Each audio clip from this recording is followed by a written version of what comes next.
Hi, I'm Bob Henderson. I'm the Nomad Dad. Today I'm going to comment on what I call the passing parade. These are my comments on some of the things going on in society today. You know, one of the things that really bothers me, and when I get upset about something, know that there's an issue. I feel it right here in the gut.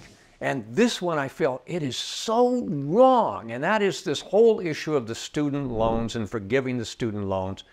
You remember President Biden back in August of 22, just with a stroke of a pen, was going to forgive much of the student loan debt.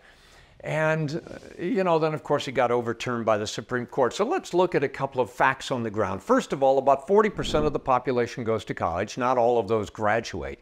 So that means 60% of the population doesn't go to college. So that means 60% is paying for the 40% that do. And more than that, how about all the people in the past that went to college, incurred student debt, and paid the debt back? They look like chumps today. How do you think they feel? It's not fair. It's not legal. Even Nancy Pelosi, the Speaker of the House in 2022, told the president, you can't do this. It's not legal. Why? Because it's a spending bill. And the government, the Constitution, the whole thing's spending bills have to be passed in the Congress. The president can't, with a stroke of a pen, wave a magic wand, act like a king, and say this is the way it is and decree it. It doesn't work that way. It has to be passed by Congress. And every poll I saw, and remember the Democrats, the president's party, controlled both houses of the Congress in 2022. There was no way this thing was going to pass. They didn't have the votes. A lot of people are up in arms about it, and the representatives were not going to vote for it. So, and you know, the other thing that irks me about this is the same crowd that says to people, you are against democracy. Democracy dies in darkness. And you know, when people do that, what's the psychological term? Transference. They're transferring what they're doing onto you. They're the ones that are the undemocratic ones because it's not passed the way it's supposed to be passed. It's the king just decreeing things. I mean, some days I think, why don't we just disband the Congress? They don't do anything because the president just signs some kind of an executive order or waves a magic wand and poof, the student debt's gone. Here's a fact. Over the last several decades, the inflation of college tuition has far exceeded the inflation in the overall economy by a lot and for decades. Why? Because the government's throwing all kinds of money, loaning all this money to people, and so the colleges just raise the tuition. Therefore, the debt's higher, and we got a bigger and bigger problem, and so on. Now, this is going to be controversial, but I've thought about this. I am not some kind of a whack job. I'm a very pragmatic guy. I really am. I just like what works. So here's my pragmatic idea. How about we have the colleges pay for it rather than the taxpayers? Because we got trillions of dollars in debt. We don't have the money to do it, but the colleges do. Oh, wait a minute, Bob. A lot of colleges don't have a big endowment fund. Well, maybe, but you know, some of them, especially the big ones, have billions of dollars in their endowment fund. And you know what? These are the same colleges that are always screaming, oh, the rich should always pay their fair share. Well, you know what? Let's turn the tables. You're rich. How about you pay your fair share? That one's going to go over like a lead balloon. Boy, I can't wait to read the comments. Here's another thing that bugs me.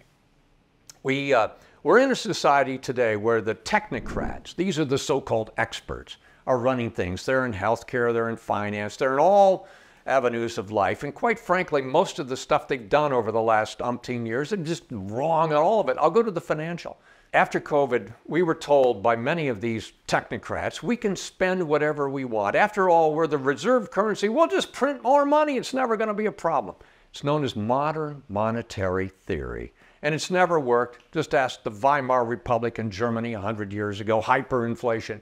Just ask Zimbabwe, same thing. Argentina's been a basket case for decades because they print way too much money. But these are supposedly the most brilliant people around, the so-called experts. I remember when I was on TV in the 90s, I did the business report on the 6 o'clock news. They would sometimes, when there was a big financial event, they'd come out and they'd record me and have me talk about it.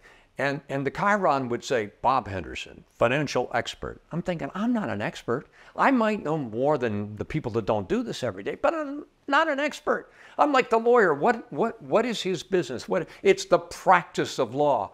Me, I own a practice. I'm not an expert. I'm learning every single day. My question on these experts, by the way, they may have all kinds of PhD and this and that after their name, but are they wise? I think we have a shortage of wisdom in our society today, and I'm dead serious about that. My last comment, I'm sick of the lies. The lies from the government, this has been going on for years, doesn't matter who the administration is, but the lies that you get from the media, and it's on both sides, all the time. I just want journalism the way it used to be. Who, why, what, where, when. And the anchor or the reporter, I don't know. I just don't want to know what their political beliefs are. Just give me the facts. I'm a big boy. I can deal with it. I don't want commentary unless it's labeled commentary. But don't give me some news story and, give me pejorative stuff and your opinion and all that. I don't like it. So in conclusion, this got me to thinking about a song in the mid-90s by Don Henley, who, for the baby boomers, you'll remember he was one of the Eagles in the 1970s. I believe they're in the Rock and Roll Hall of Fame. Anyway, Henley had this song called In the Garden of Allah, and it depicted the devil coming to Los Angeles, California. He got there and he found out he had no work to do. It was already a mess.